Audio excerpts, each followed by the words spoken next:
very warm welcome to TV47 News Updates on this 30th day of January 2023.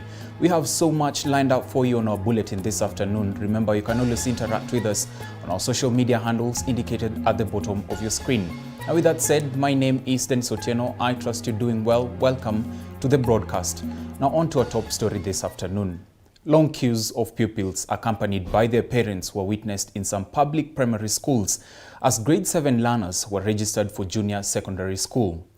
At Ngumburani Primary School in Kirinyaga County, parents were satisfied with the reception they received at the school, and they are hopeful that their children will perform well in the competency-based curriculum. The grade 7 learners will continue their studies in the primary schools they were studying at. A decision that was reached and made by the president following advice from the Presidential Working Party on education reforms.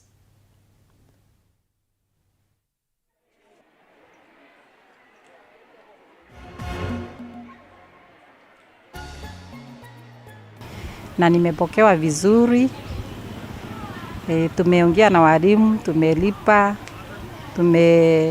watoto wamechukuliwa. Sasa mimi nimemaliza, nataka kwenda nyumbani. Natumai ya kwamba tutasaidika hapa kwa sababu hii ni shule ya serikali. Kuna walikuwa hapo bereni na kuna wale ambao wamekuwa wanatoka mashule mengine wanakuja hapa.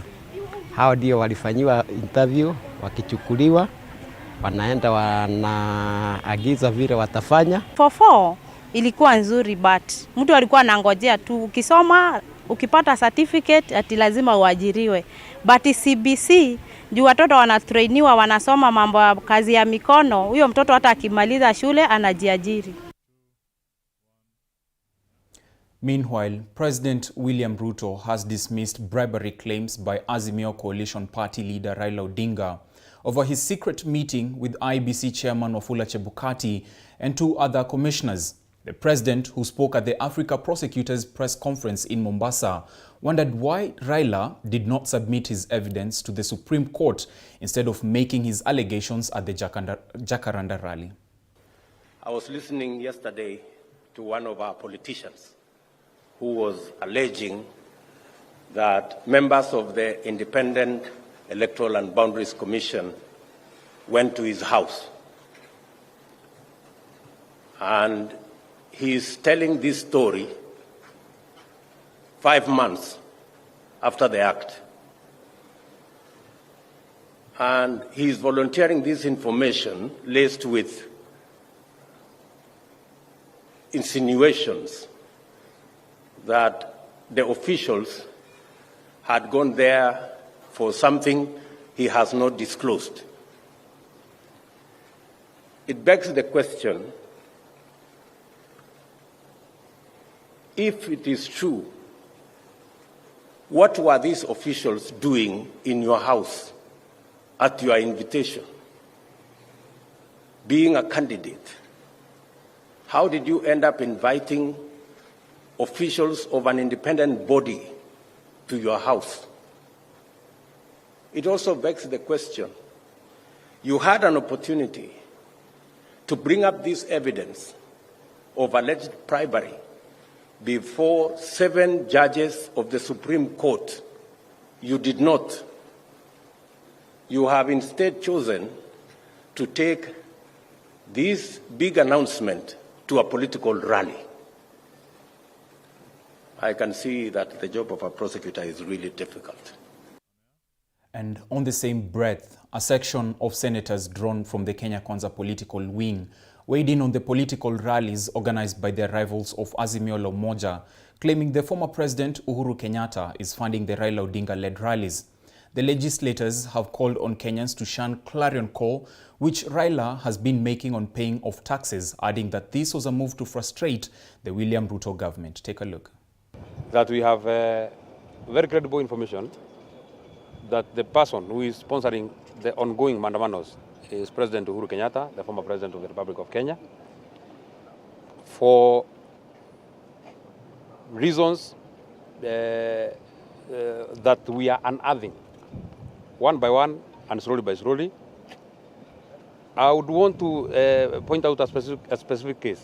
In all the ongoing rallies that you've been seeing, there has been one very constant call by all the people that are addressed those rallies. They are speaking about taxes and people avoiding and evading paying taxes. We are demanding the former president, Uhuru Kenyatta. He had his power time, he misused it, and we are going after him. Not after his personal businesses. We are going after the fact that he has been avoiding paying taxes. And if you listen to Raila speak, you'll hear Uhuru Kenyatta. The first thing that is pushing that people, Kenyans, will not pay taxes. We want to tell Uhuru, we know he's avoiding to pay the 1.2 billion that he was supposed to pay after having brokered the license for the 5G. Pia mnajua kwamba Uhuru Kenyatta na familia yake ni wao ambao wako na ile mashamba kubwa sana katika Kenya, kutoka Mombasa kwenda Nakuru hata Nairobi. Itawezekanaje mkazi mwenye anakaa Kayole alipe pesa la shamba, lakini wale ambao ni matajiri wakubwa wanakataa kulipa kodi ya shamba? Meanwhile, UDA elected leaders from Laikipia County are now criticizing calls by Azimio la Umoja to have nationwide rallies. Speaking in UHURU today, the leaders asked citizens not to participate, saying the said rallies are meant to serve selfish interests. They have also asked Jubilee Secretary General Jeremiah Kioni to join the rest of elected Jubilee members in supporting the Kenya Kwanza government. Maandamano ile iliendelea katika Jakarta jana haikunifurahisha.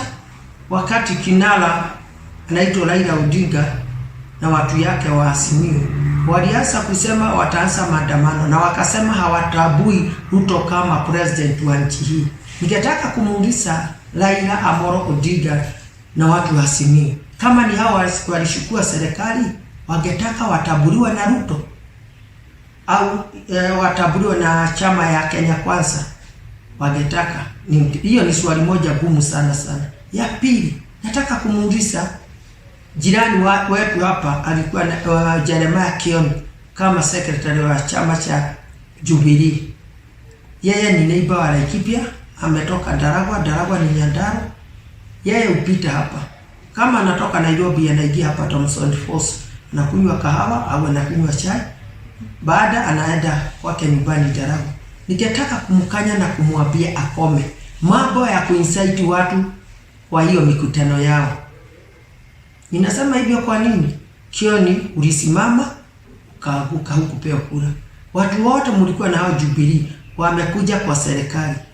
Wanaanza kushikana na serikali wajiku wafanywe kazi.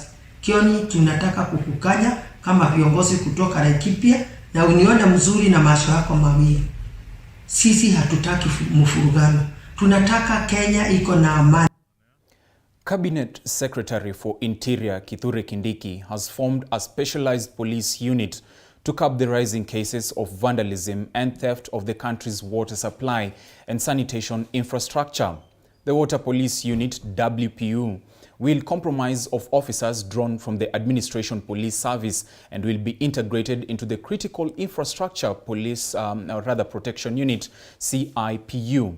To actualize the move, Interior Cabinet Secretary Kithure Kindiki announced the immediate designation of officers to state water management and supply under the category of critical infrastructure sectors. Within the country. I'm here with my colleague, the PS in charge of water.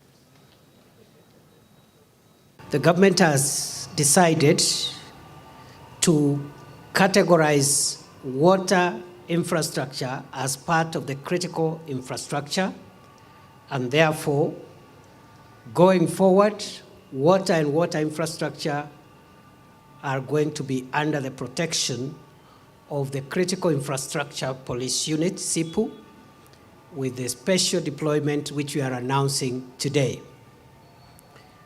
Likewise, I have gazetted, effective this month, water infrastructure, water reservoirs, and all critical water sources as part of critical infrastructure that falls under the Protected Areas Act, which provides for special protection and which provides for procedures of removal from persons who might be found in those places without authorization. Now, a middle-aged man has been arraigned before Milimani Law Courts for falsely defrauding a businessman of Asian origin 3 million shillings. Now, according to the prosecution, Timothy Kipkos-Gay obtained 3 million shillings from Rajendra Rintilal Shagani by falsely pretending that he was in a position to supply him with medical equipment. The accused person denied the charge and was freed on a cash bail of 400,000 shillings. The matter will be mentioned on February 3rd, 2023 for the pre-trial.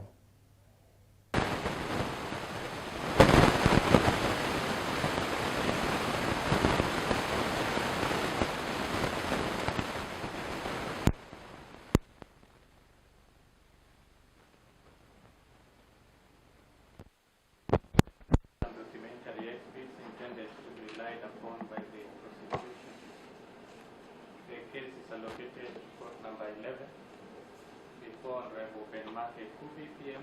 mentioned for pre-trial before the trial magistrate on 3rd of February, and the accused is granted bond of Kenya shillings 600,000 before actuality of this amount.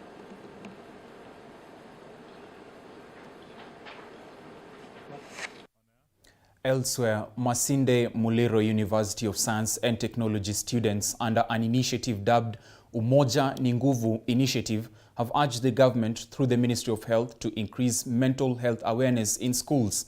This comes as reports indicate an increase in the population of individuals struggling with mental health in the country. Now, according to John Marambo, the founder of Umoja ni Nguvu Initiative, mental health should be everyone's responsibility, urging government to scale up mental health awareness among people, or rather among young people, who are expected to be the most proactive population. The group has recommended schools to include mental health programs for adolescents to encourage a healthy environment for their mental well-being.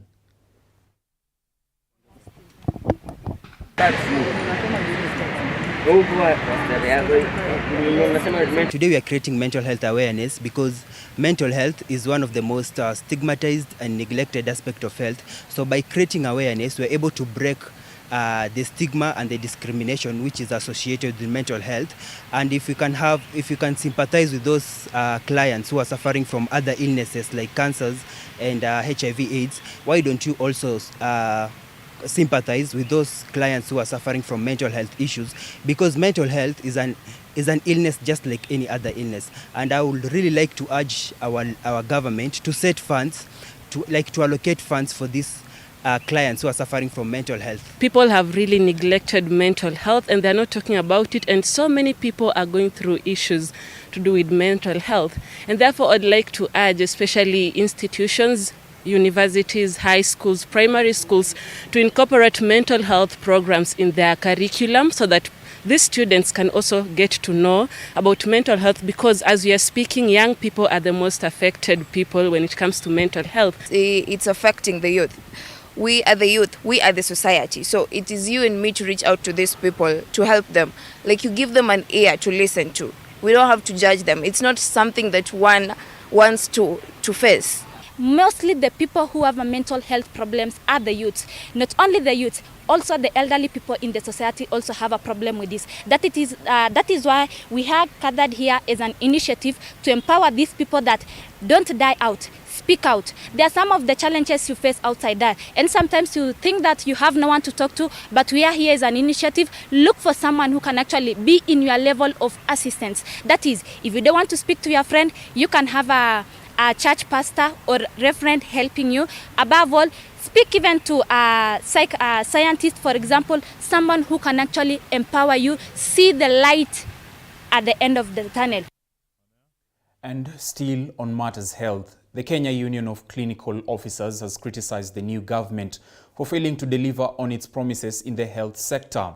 According to the union, issues such as the slow realization of the universal health coverage, discrimination in internship pay and posting, and the lack of a national joint health task force continue ailing the sector, with little or no regard from the government. They are now calling on President William Ruto to listen to the cries of health workers and deliver on his promises in the health sector.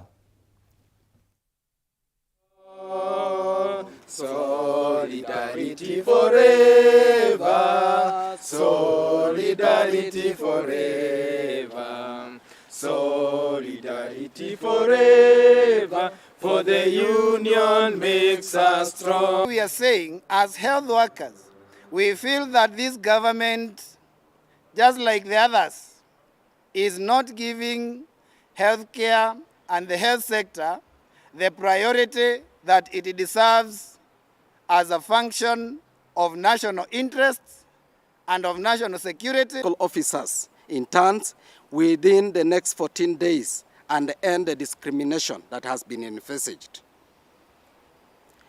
The Ministry of Health and the Council of Governors resume CBA negotiation within the next 14 days.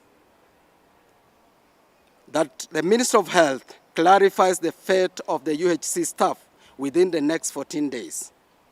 That the Commission immediately issue an addendum to the compendium to include clinical officers in the emergency call allowance, risk allowance, and non-practicing allowance in the manner and the rates provided on the compendium. And from health to matters education, numerous reports have emerged concerning missing marks for learners transitioning to junior secondary schools. Deputy Majority Leader Laikipia County, Irene Washoka, noted that some certificates indicate 5 subjects, while others indicate 7, 8, 9, or 10, whereas the number of subjects required is 11. Washoka asked the Ministry of Education to look into the issue, as it may interfere with future studies. This as parents rush to meet school requirements for their children who are joining junior secondary starting today. Na masimu hata saa hii ofisi yangu hapa reception, wasasi wamejaa wakiniuliza maswali na wananipigia simu wakiniuliza watoto walifanya subject 11. Nairobi wanapewa certificate ya subject 11, lakini hapa kwetu wasasi wanapewa certificate, watoto wanapewa certificate ya subject 5. Ningemuuliza president wetu